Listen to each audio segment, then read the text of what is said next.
Thank you very much for inviting me to be part of your conference today. For almost 3 decades, Glucksman Ireland House and New York University have promoted the study of Irish and Irish American history, heritage and culture in the United States and beyond. Ireland has a vibrant diaspora in the United States, which we greatly value. We know that the experiences and contribution of our diaspora are interwoven in the story of the United States over many generations.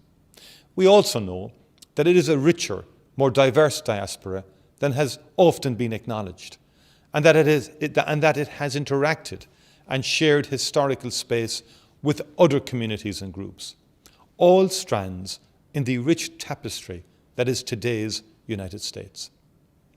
All have lived with and influenced each other. Rather than a single history, the story of Irish America, of the Irish in America, and of the connections between Ireland and America is a complex one. Those histories have many dimensions to be celebrated, but equally other darker dimensions to be acknowledged and remembered.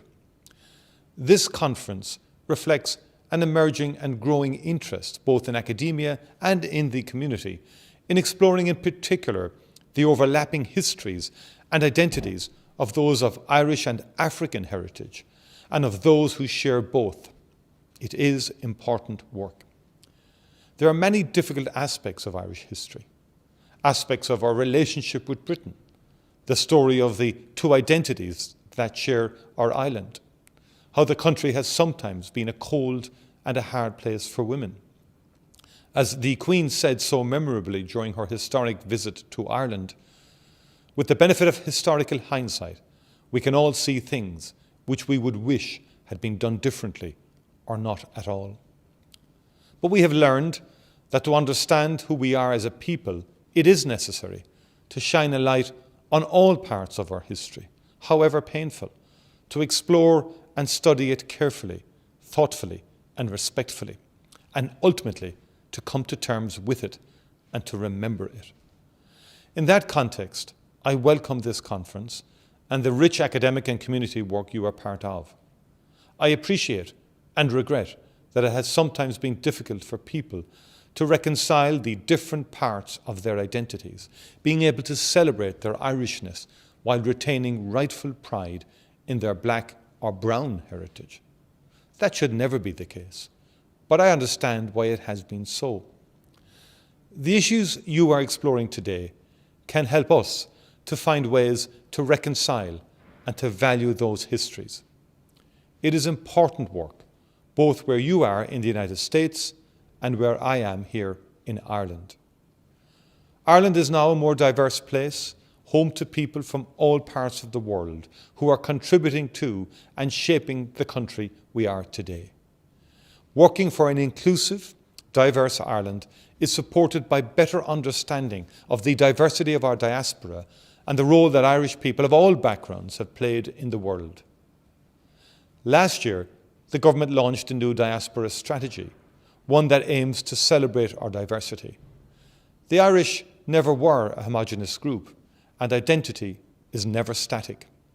As a government, we want to be in constant conversation with our diaspora, and we are enriched by the distinct learnings and experiences they share.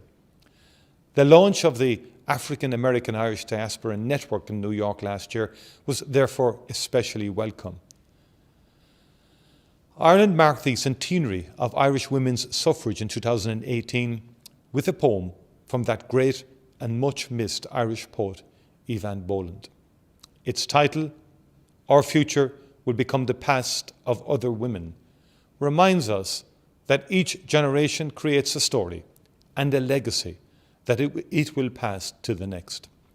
What we do today shapes the future we will leave to future generations. And that is why the government in Ireland is working to build a truly inclusive Ireland, one that embraces all of our people, including those most recently arrived. We are working to tackle racism, including through a national action plan against racism being drafted by a national anti-racism committee, an independent committee that includes the voices of those with lived experience of racism. We are developing legislation to address hate crime, both offline and online. We are developing a migrant integration strategy to learn from the experiences of second and third generation young people, celebrating and respecting both the heritages of their families and their experiences as Irish people. Creating a better understanding of our shared history is vital to the task of shaping our future. In her poem, Evan Boland spoke to the countless forgotten women who worked to achieve female suffrage, including those with palms roughened by pulling a crop out of the earth, by lifting a cauldron off the hearth.